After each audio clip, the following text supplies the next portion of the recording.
Happy Tuesday. It's good to see all of you. Thank you all for being here for our webinar today on Can the Oppressed Uphold Oppressive Structures? And so we're going to actually start off with the land acknowledgement before we dive right in. And we know that land acknowledgements can be a little bit controversial. Wanted to highlight that ours was written in partnership with an Indigenous elder. And also it's important that we recognize different actions that we can take. And so we want to start off this webinar by acknowledging the Indigenous peoples of the lands that we're on today as a way of expressing gratitude and appreciation to those whose territories we're residing on, and also as a way of honoring Indigenous people who have been living and working on the lands that we're on from time immemorial. It's important that we understand the history that's brought us here and seek to understand our place within that history, whether we came here by choice or we were forcefully brought to this country. And so I want to highlight that Healing Equity United is on the lands of the Muwekma, the Ohlone, the Piscataway, and the unceded Duwamish territories. It's critical that we're taking this moment to recognize the historic discrimination and violence inflicted upon Indigenous peoples in the Americas, which have included their forced removal from ancestral lands, as well as deliberate and systematic destruction of their communities and their culture. What is often erased in history is that over 100 million Indigenous people were slaughtered in the Western Hemisphere in the past 500 years. And because of that, there are only 6.8 million Indigenous folks left in the United States. So we ask that you join us in a moment of reflection to acknowledge the harms and mistakes of the past and the present, and to consider how we are and can each in our own way move forward in dismantling the continued oppression of Indigenous communities. We invite you now, if you like, to honor the lands that you're on by entering their names into the chat. And if you're unsure of the lands, whose lands that you are on, Cassie has put a link in the chat for you to look that up. Sometimes I know I use it if I'm traveling away from home, but it's also important that we take the time to educate ourselves about the communities that are native to our lands, share our learnings with others, and also to take action.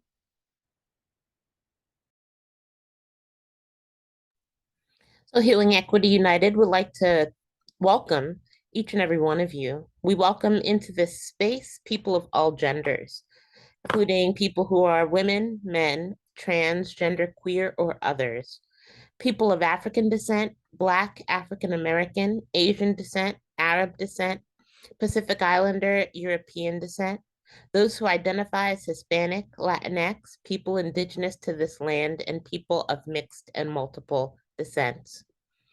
We welcome all the languages that you might bring into the space: Spanish, English, indigenous language, indigenous languages, sign language, etc.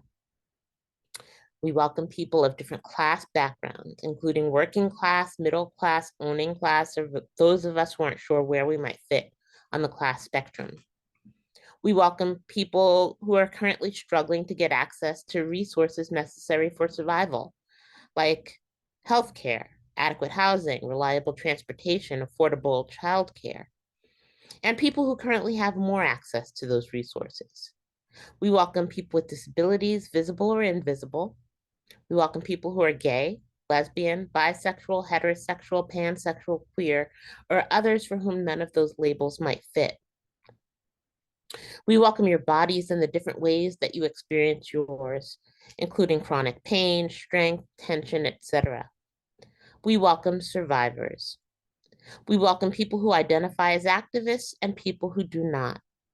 We welcome the single, married, partnered, dating, those in monogamous relationships or polyamorous relationships, those who are sexually active and those who are not. We welcome your wide range of emotions that you might bring into this space: joy and bliss, grief, rage, indignation, contentment, or disappointment. We welcome people of different faiths, religious traditions, faith practices, private practices that don't belong to a tradition, agnostics, atheists, and seekers. And finally, we welcome people who have been to sessions like these in the past and those who have not. So most genuinely, from Healing Equity United to each and every single one of you, welcome, and we hope that you felt that your identities were welcome and uplifted in this space. My name is Fiona Oliphant. I'm just going to share some of the identities that ground me in this work and impact me as I move through society. I'm a first generation Jamaican American. Folks in my family range from being completely undocumented to being naturalized citizens. I've always been aware of the oppressions and the barriers that immigrants in this society face, particularly those without documentation. Having said that, I'm a US citizen. There's a lot of power and privilege associated with that identity. I have to recognize that and ask myself how I might leverage it to be in solidarity with immigrant communities. I'm an attorney barred in New York and DC. And even though I don't currently practice law, I have to be mindful that that identity can either alienate some people or can make people attribute certain values and superiority, for lack of a better word, to that title simply because I have it. The same people who wouldn't see me otherwise in the same space. I'm from the South Bronx in New York City, a community that's primarily Black and Brown, has higher rates of substance use, crime, um, poverty, and higher rates of love and support and resilience to help make me who I am today. And finally, I am married to a cisgender white male who's an immigrant from Europe. His immigration story substantially differs from everybody else in my family. And he always thinks he has a right to belong in all spaces, whereas my other family members do not. We are the parents of three biracial children, half Black, half white, the eldest of whom identifies as a Black woman with a white father. Take it away. Thanks, Fiona. Hi, everyone. My name is Cassie. I identify as a cisgender queer, second generation Chinese American. I also identify as mixed race or biracial, as I have a white father.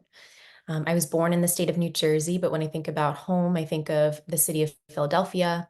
I'm a first gen college student and started my career as a middle school science teacher. And so I wear that educator hat in all the spaces that I participate in.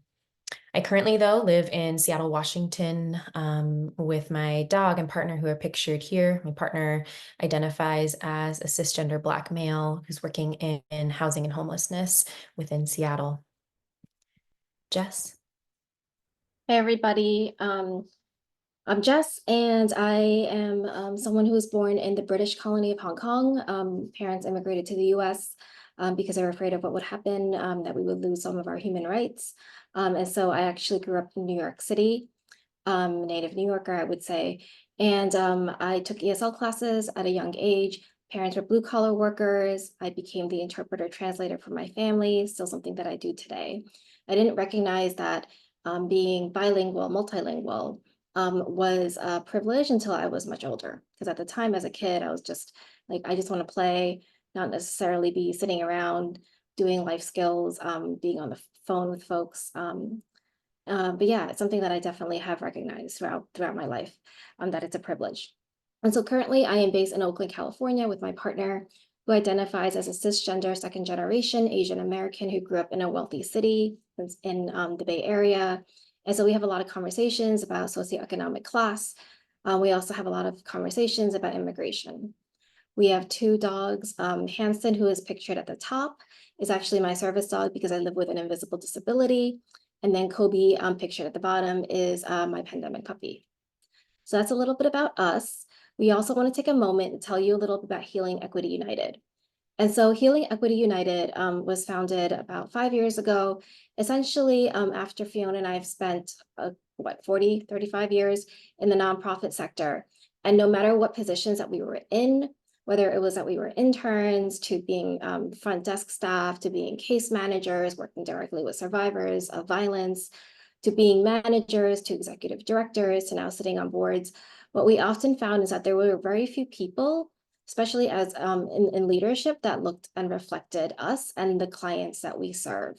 And so we came together about 5 years ago to begin to actively shift the culture of nonprofit organizations to fully embrace what we are now calling diversity, equity, inclusion, and belonging. So some of the work that we do with nonprofit organizations across the country include providing direct consulting. We also come in and we audit and assess organizations to see where they could improve some of their work. We run a series of workshops, and we also do some executive coaching. And so that's a little bit about Healing Equity United, and I'll pass it back over to my colleagues so we can really begin the conversation for today. Thank you, Jess. So we want to really keep everyone engaged, particularly via chat, but we want to share some agreements that we hope that you will buy into as well. From the way we do our work, we like to preface our conversations by saying there's no room for the oppression Olympics in this space.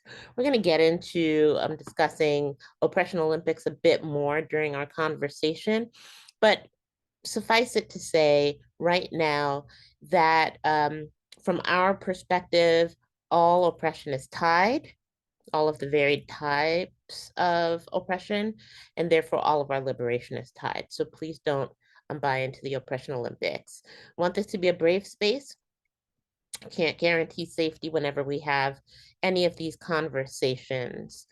So please lean into vulnerability and being brave. Hopefully there will be some challenging moments and we will share some perspectives that make you initially say, I don't agree with that. Lean into it because that discomfort is where the growth happens. We're going to respect different lived experiences and perspectives. Say it messy, not harmful, but messy. So type away and don't worry about grammar and spell check and all that kind of thing. Just say it messy. Be okay with non-closure. We know that this isn't sufficient time to really tackle this issue, this topic. If you see anything in the chat that is shared that is vulnerable in nature, please do not share that with others when you leave this space, and ultimately take care of yourself. Thank you, Fiona. And finally, just a few technical agreements. If questions are coming up for you, please feel free to put them in the Q&A section. You'll see that at the bottom of your Zoom screen. The chat function allows you to communicate with just the hosts and panelists, so myself, Jess, and Fiona, or to everyone. So if you have something specific you'd like to say to just the panelists, you'll just have to toggle between that using the drop down. And I just put this in the chat. The recording and slides will be sent out to everyone who registered. And if you have reactions button at the bottom of your screen, please feel free to use those to communicate and share what you are thinking or feeling throughout our time together today. So our goals for our time, acknowledge how we all might internalize inferiority and superiority as it relates to our respective identities. Discuss how we might unintentionally uphold oppressive structures, practices, policies in our day-to-days, and gain helpful tools to interrupt internalized oppression in ourselves and while interacting with each other. So that's what we're hoping to accomplish during our time. And we want to start off the conversation with a poll. And we're going to be using Mentimeter for this. So 2 ways you can interact. I just dropped a link into the chat. You can interact with the poll in that way, or you can take your phone out and use the QR code that you see on the screen. And the first question that we want to check in with you all is, can the oppressed uphold oppressive structures? The topic that brought us here today. What do y'all think? And so I'll give folks a moment to hop onto the Mentimeter, and then I'll share the results. You see, we've got about 20 people. So about halfway there. We'll give folks another few moments. There's a yes, no, or unsure, and it's anonymous, so feel free to share freely.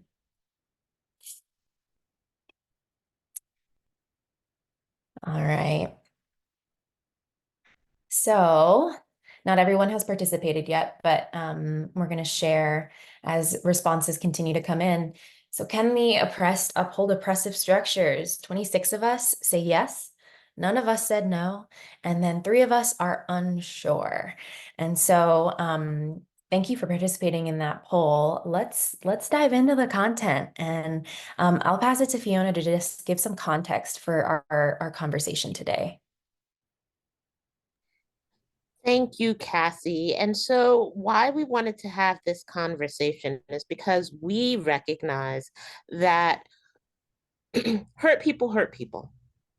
And when you have a marginalized identity, you experience harm regularly because we live in an oppressive society, right? And so, one of the impacts of oppression is how it hurts us and impacts us emotionally and psychologically. But then the consequence of that is that sometimes we unintentionally recreate the harms that we have experienced on others with either the same marginalized identity that we have or other marginalized identities. I also want to say that in 2024, in our society, as large as the United States of America is, most of us live in silos. Most of us live in spaces with people who share the same identities that we have, right?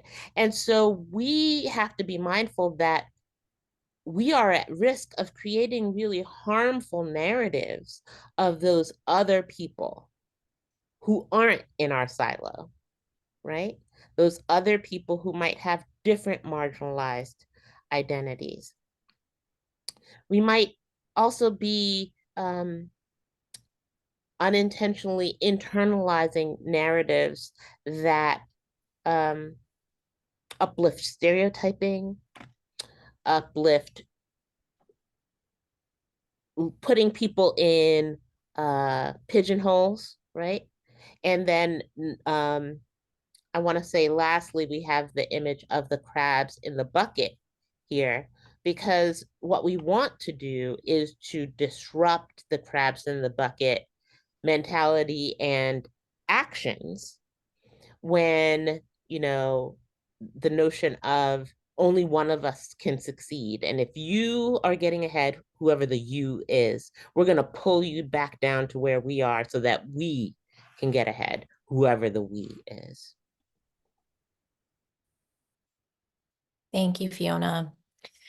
And so with that context, we want to make sure that we all are on the same page about some of the concepts and terms that we're going to be talking about today. And so this is probably review for some folks, but we just want to make sure that we're all on the same page. And so when we're talking about oppression, we are referring to the system that maintains advantage and disadvantage based on social group membership and operates intentionally and unintentionally on individual, institutional, and cultural levels. And this definition is from Leadership for Educational Equity.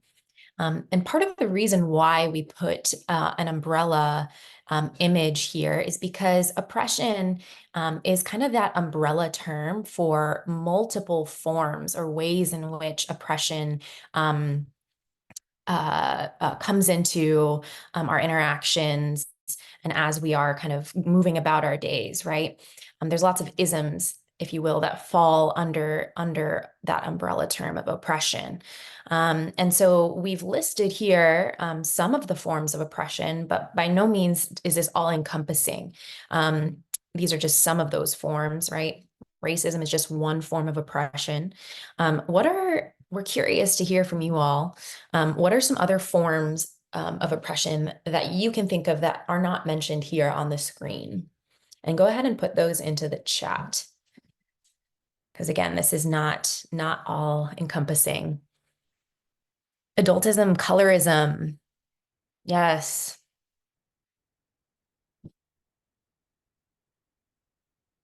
Sanism. What else?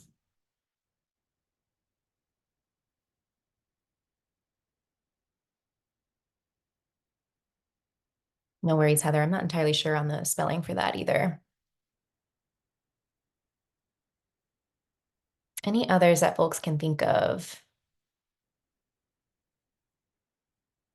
Misogynoir definitely falls under that umbrella of oppression as well. Thank you. Thank you so much for those of you who participated by sharing some of those other forms of oppression. And so we think it's really important when we're talking about oppression. There are the four eyes of oppression, and this diagram here suggests that the four kind of ways that oppression might come into play overlap and interact with one another. And so it's crucial to see any oppression as a system and to note that it's going to impact the other three forms or ways that oppression comes into play, right? And so first and foremost, ideological oppression, it's that core idea that one group is somehow better than the other, and in some measure has the right to control the other group, right? It's the dominant norm, right? So that's the ideological. There is institutional, and that includes the policies, laws, rules, norms, and customs enacted by organizations and social institutions that disadvantage some social groups and advantage others. There is the interpersonal, right? So these are the attitudes and actions that reflect prejudice against a social group. These can be intentional and unintentional, right? While we're interacting with folks. And then there's the internalized oppression. And this is when folks of marginalized identities internalize inferiority based on and connected to those other three forms, right? The ideological, the institutional, and the interpersonal. Right. And that is what we are going to kind of pull out and focus on for today. But again, we want to note how these all are interconnected, and trying to challenge oppression in any four of these aspects will impact the other three. Right. So internalized oppression. When we're talking about internalized oppression, what are we talking about? We are talking about the internalization of those negative messages and beliefs about oneself or one's group that are perpetuated by society or system that oppresses them. And it can manifest as self-hatred or low self-esteem, self-doubt, lack of self-worth, and can lead to, as Fiona mentioned earlier, right, individuals internalizing some negative stereotypes or biases about themselves or their group that they identify with, and accepting the dominant narrative about their own worth and value. And this definition comes from Anti-Racism Daily. And as we're talking about internalized oppression, we'd be remiss if we didn't talk about the flip side, right? Privilege and power. And so when we're talking about privilege, we are talking about those unearned social power accorded by the formal and informal institutions of society to all members of a dominant group. So for example, might be white privilege, male privilege, cisgender privilege, right? Privilege is usually invisible to those who have it because we are taught not to see it, but nevertheless, it puts them at an advantage over those who do not have it, okay? And when you have that privilege, right, that comes along with power, right? Or access to resources and institutions, the ability to exercise control, influence others, and gain access to decision makers to get what you want done. And so it's important for us in this conversation to recognize that we hold a multitude of identities, right? And we at Healing Equity United, all of our conversations related to, diversity, equity, inclusion, belonging topics, we always take a lens of intersectionality, right? Meaning I cannot drop any of my identities at the door. I come in with all of them, right? And the intersections between them, right? My queer identity, my female identity, my Asian American identity, I can't just drop those. And it's important that we reflect on the identities that we hold and how they impact the power and privilege that we might have in the spaces that we occupy. And it's going to change depending on who is in the room, right? And so I'd love for us just to take a moment to look at this wheel, and I want you to identify an identity that you hold that brings you power and privilege, or closer to the center of this wheel, right? So thinking about folks who are US citizens, folks who are in, the upper class, right? Or have more access to money, right? Let's see, folks who own homes, right?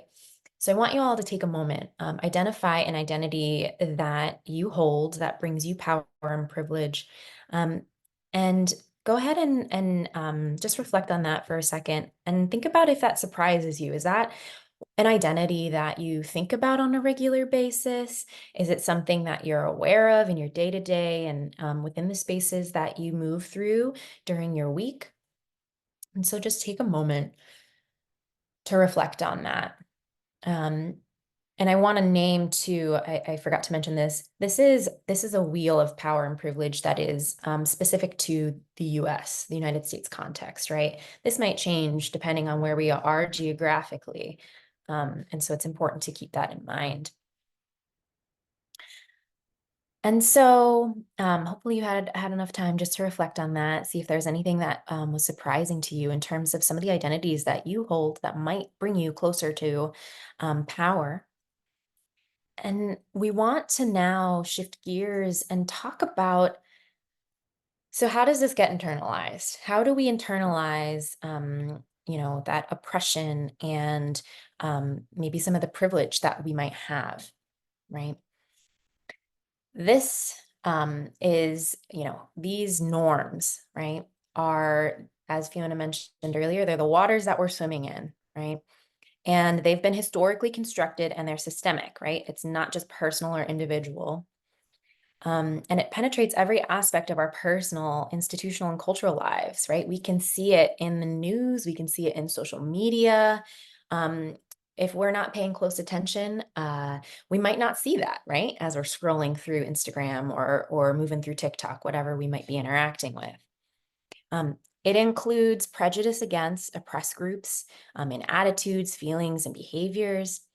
It includes exclusion, discrimination against suspicion, fear, or hatred of oppressed groups. And it sees oppressed people as a member of a group, not necessarily as an individual. So it treats folks as a monolith, right? And so this image here on the right, this kind of 4-quadrant image, is from Dismantling Racism. It's a great resource and really breaks down, we see here, for our oppressed identities that we hold, we might internalize that inferiority. For those privileged identities that we hold that maybe you might have just reflected on in the previous slide, we might internalize some entitlement or superiority associated with those identity markers, right? And so we want to think about and shift gears a little bit here. And we want to ask you a question. Fiona and Jess and I have been reflecting on this in the days leading up to this webinar.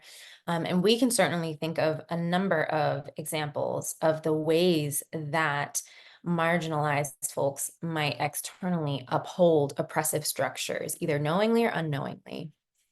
And I saw there were, 26 folks who were like, yes, oppressed folks can uphold those oppressive structures.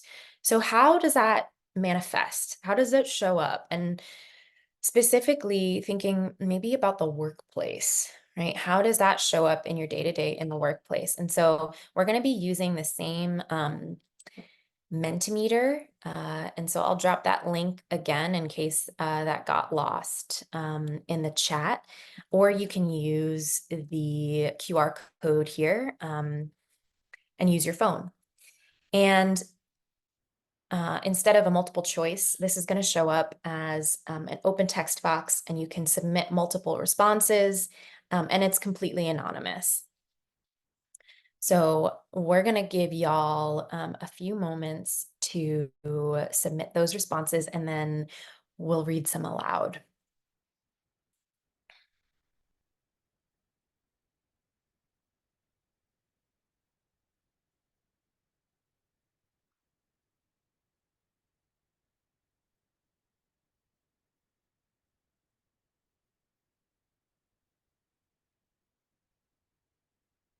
All right. Starting to see some responses flow in. And so I'll read some of these aloud for accessibility purposes. So how do marginalized folks uphold oppressive structures? That can show up in the form of gatekeeping. Fiona, do you want to, just for any folks who might not know what that means, do you want to just give a quick definition of gatekeeping? Yeah, thank you. Depending on the context, it can be slightly different. But for example, if you are a member of leadership in a nonprofit organization and you happen to have a marginalized identity, you could serve as a gatekeeper in terms of what other marginalized identities are hired and brought onto the team. What other folks with marginalized identities, either other than your own or the same as your own, might be promoted into leadership. So it is what it sounds like. You shut the gate, right? And you determine who is allowed access to go past. Thank you, Fiona. I'm seeing some trends here of silence and not speaking out when acts of oppression happen, right? Inaction, carrying on the status quo, correcting language or form of speech. Yes. Let's see. We have to follow rules of the larger white society, even though some are harmful to BIPOC folks. People whose first language is not English do not get promoted. As a Black woman, I have received the most harm from other Black women in positions of power. Again, that gatekeeping, falling into that scarcity mindset or competition. It also makes me think of the, there can only be one myth, right? Attached to that scarcity mindset. The idea that there can only be one Black woman, there can only be one Asian woman, there can only be one, and that's not true. It's not true. Do not fall into that. Let's see some other responses that came in here. Boundaries, accountability for self and others, labor exploitation, leadership making 2 to 3 times more money than the rest of staff, following the structures in place and not challenging or changing them. Self-fulfilling prophecy, fear of conflict, lack of promotion of other people of color, power dynamics. For example, sense of urgency or power hoarding. We too are a functional part of an oppressive society and innately and subconsciously become a part of a system that perpetuates our own demise. Yes, focusing only on color and race on DEI committees while ignoring other marginalized groups. Yes. Accepting compromises that are okay to you on behalf of a whole group who may not be okay with it. Commenting on hair texture that's not straight or ironed. Affinity bias, assimilation. As I grew up as a Latina woman with immigrant parents who wanted to make sure we met the standards of success, right? Which are rooted in white supremacy. People who don't want you to succeed because they aren't. Yes, that crabs in the bucket mentality. Fiona, any other examples that you'd like to uplift that maybe we didn't see come through Yeah, either? I mean, especially, thank you, Cassie, especially doing the work that we do nationally. One thing that we have seen and we hear quite often in a variety of nonprofit spaces and organizations is that some of those with marginalized identities in leadership. When I'm talking about marginalized identities, again, it's not just racial or ethnic, it can be any marginalized identity, but those in positions of power and leadership who have quote unquote made it believe that there's only one pathway to success. And they're really resistant to other ways of showing up. What comes to mind most easily for me right now is this generational gap between what is determined to be professionalism and not. And in with us doing this work, we say a culture of belonging should be one that allows folks to show up authentically and do great work. They don't have to show up exactly the way you showed up 50 years ago, 40 years ago, 20 years ago, yesterday, right? Um, or folks with marginalized racial and ethnic identities not being able to recognize the harm of, for example, differently abled folks being marginalized, right? Or queer folks being marginalized, right? And again, if we're going to discuss intersectionality, what about, the queer person of the global majority who is differently abled, right? Like, we can uplift and perpetrate and advance these really harmful systems if we are not very careful about noting them and how they show up and how we are benefiting from them. Thanks, Cassie. Thank you, Fiona. And thank you everyone for participating in this Mentimeter. We'll also share out those responses in our follow-up email in kind of like a PDF format. And so moving into kind of an action-oriented space, right? We like to leave you all with, all right, what do we do about this? How can we take action? And so how do we actually interrupt that internalized oppression? And we're breaking this down in two ways. One, how do we break it down when we recognize it in ourselves? And then how do we break it down when it comes up externally, or it's the interpersonal oppression, right? You're in conversation with someone, you're in a meeting, and something comes up and your red flags are going off, right? We see one of these instances that you just named in the Mentimeter. So first, let's focus on the internal, right? How do we interrupt that internalized oppression, that internalized self-doubt, hate, whatever it might be? Question the root of the feeling or the doubt, whatever you might be feeling. What is at the root of it, right? For example, if you're feeling a sense of imposter syndrome, when you are more than qualified for your role or task at hand, right? What is at the root of that? Why am I feeling that way? Oh, right. That's because our dominant norm in society is to center folks on who have the educational degrees or the certification. But you know that you have done the work to get to that place, right? So taking time to reflect, right? Acknowledge, and then acknowledging what has been internalized, and practice self-compassion. It is the water that we're swimming in, right? And so it's an unlearning, right? And that is a process that we have to be gentle with ourselves, because it is a lifelong process, right? Practice self-care. If you are in a workplace where you are seeing these oppressive dynamics being perpetuated left and right, who is a part of your care team? What is in your trauma response toolkit when you get triggered or you have a moment where you need to take a step back and cool yourself down, right? Seek support from other marginalized folks who share your identity, right? So that you are not feeling so alone in your experience. Chances are, and I'm sure many people can relate on the call, you have had a conversation with someone who shares your identity, and it's like looking at yourself in a mirror, like you have both experienced, similar situations, so that you don't have to feel so alone in the experience. And last but not least, getting back to that, thought of, the crabs in the bucket or the scarcity mindset. Catch yourself when you're feeling those moments of falling into the oppression Olympics, right? There is more than enough room for more than one of your whatever identity you hold at the table, right?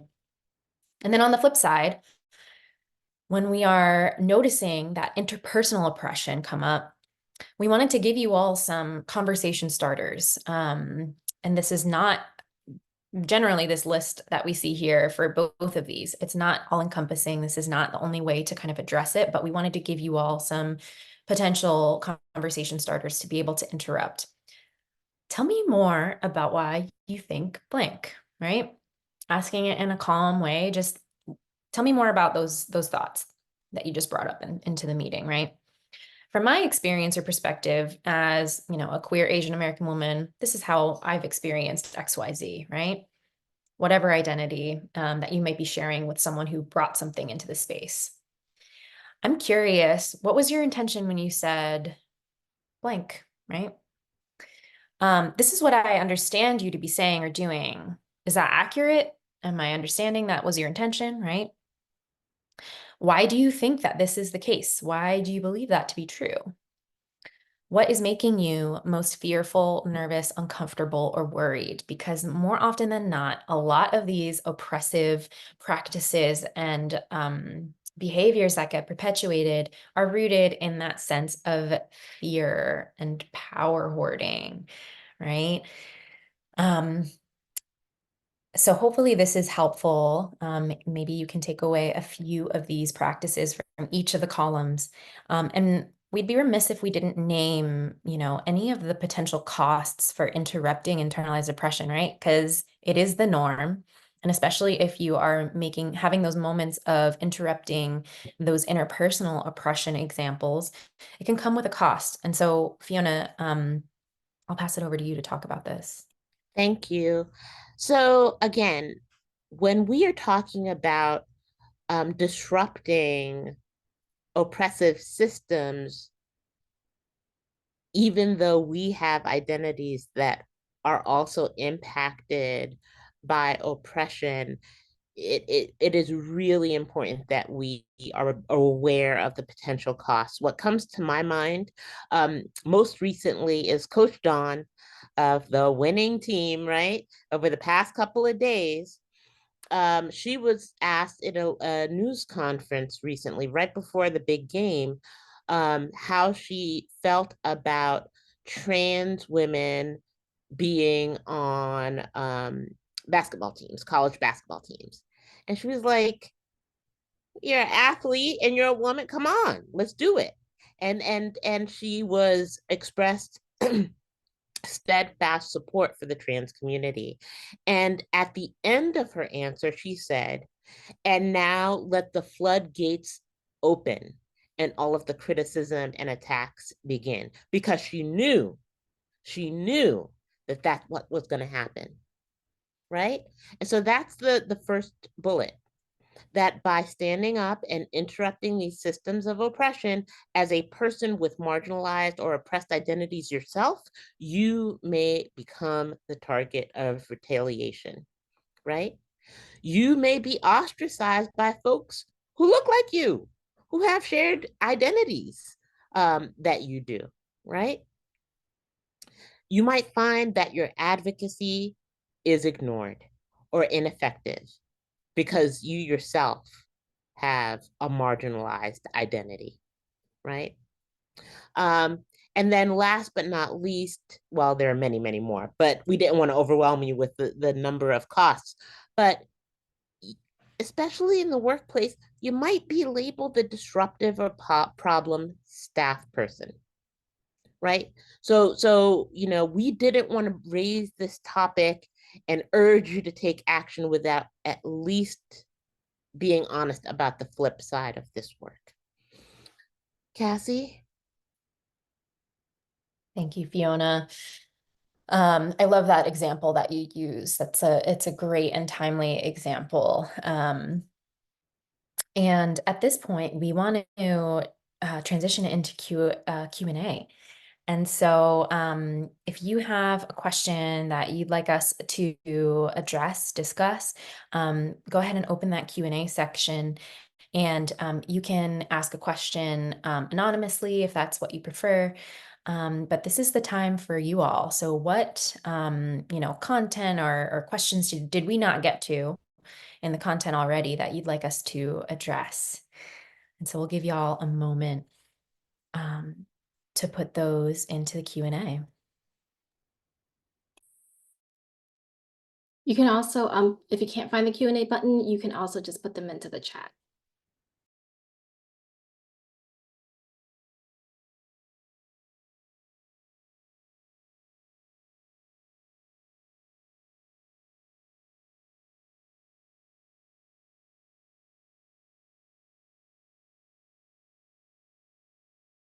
While we're waiting for some questions to come in, folks in the chat are sharing that the examples that we provided are lived real examples that they've experienced as recently as yesterday or today. So one question that's coming in is can the two of you say more on how to deal with the consequences of these potential costs? Yeah, so from my perspective, I always have to do a privilege analysis. And that's why we talked about privilege before, a power and privilege analysis. Um, can I afford the cost? Right? As I get older, as I've been more advanced in my career, the fact that I'm an attorney, it opens up different um, avenues for me. So if you want to label me the problem staff person, you go ahead. I'm going to find a space that values me and my input. I realize that not everybody can do that. So what I would suggest is that folks do a cost analysis and a privilege and power analysis and determine whether or not you can assume the cost. But I would say also that not every place is for everybody. And I would encourage folks to, I mean, there's power in saying, oh, I'm not appreciated here, I'm not valued here. I'm going to go where I am appreciated and I am valued. Cassie, I don't know if you have a different take on that. No, I completely agree with that, Fiona. And again, not everyone has the privilege to be able to come up with an exit plan if they need to go to a different job. And if you are in that position where, your cost benefit analysis has told you I need to stay put, who is in your corner? There's power in numbers. So who on your staff can you confide in? And again, have that power in numbers. If you are going to challenge and interrupt some of those oppressive structures within the workplace, who can you bring along for the fight, right? I've definitely been in positions in previous jobs where that has been a huge benefit to actually get white leadership in particular to make some changes. And I agree, Fiona. I think, if I'm going to be labeled as XYZ, over the years, I've accepted not everyone's going to like me. And it's a hard lesson to learn, but got to get there. What's our next question, Jess? If an organization is focused on BIPOC and especially anti-Blackness in terms of its DEIB work, rather than focus on LGBTQ plus employees who are white and regionally, LGBTQ plus is highly supported and valued, whereas color isn't, is the organization engaging as an oppressor of a marginalized group?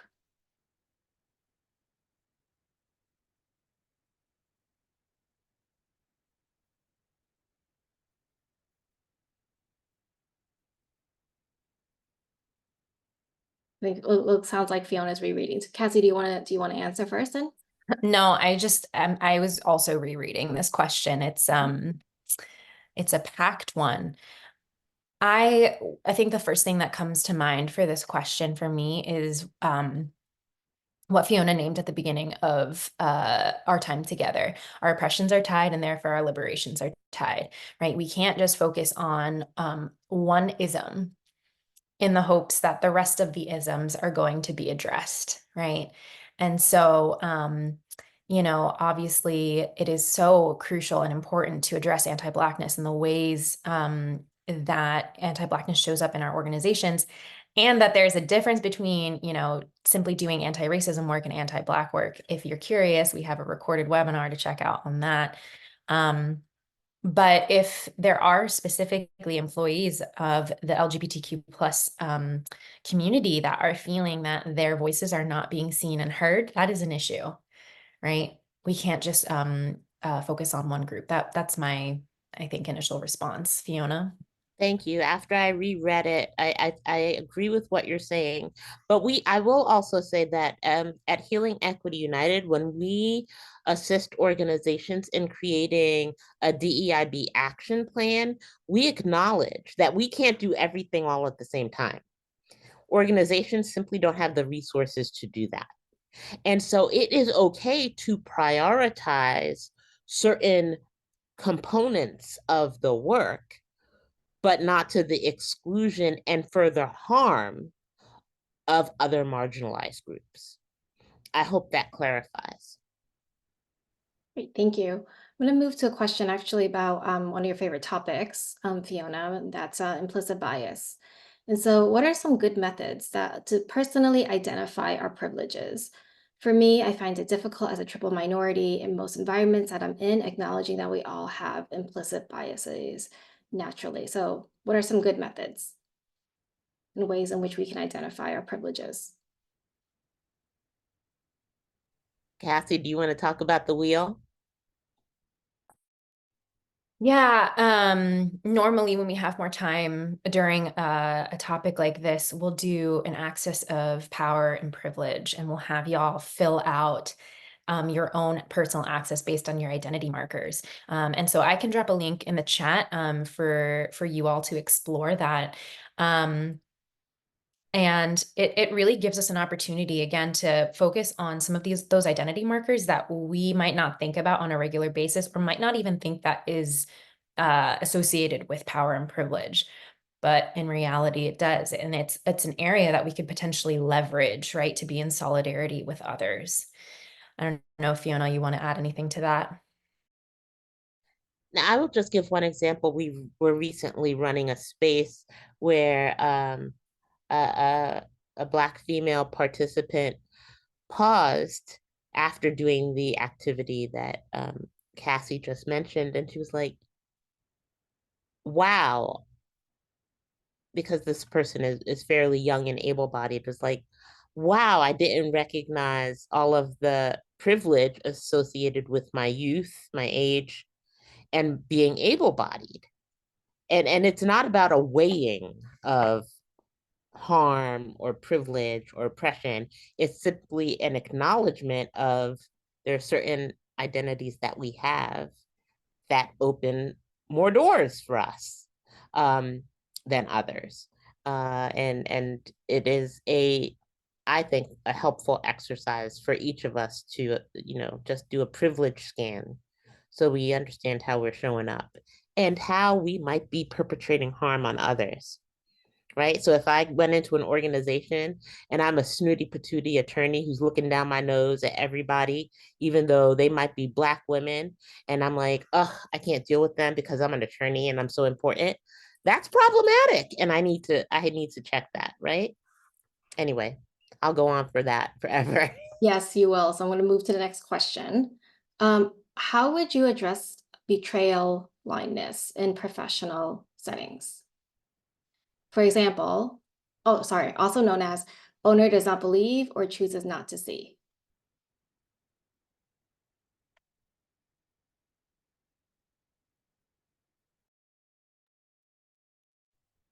I have personally been in scenarios where this has happened. And again, I think I come back to the cost benefit analysis that Fiona shared. If you have tried in multiple different ways to point something out to this person, and you are using all of the strategies possible, speaking from experience, speaking from I statements, the impact that their behavior, their actions, their words have on you, and there is no changing their minds, they're not budging, and they will not see the other side, then I would question, right? Is this a relationship that is worth continuing? Is this, and if it's a supervisor, if it's someone on leadership team, doing that cost benefit analysis, is this a place that I feel safe? Is this a place that I can stay and continue to be my authentic self if this is something that will not budge, or a mindset that will not budge? Fiona? Yeah. So as I reread the question, what comes up for me is the invisibility of privilege that you mentioned is one of the characteristics, right? So if I, from my place of privilege, don't experience what it is that is harming you, some folks, instead of saying, I believe you, say, prove to me that you experienced that.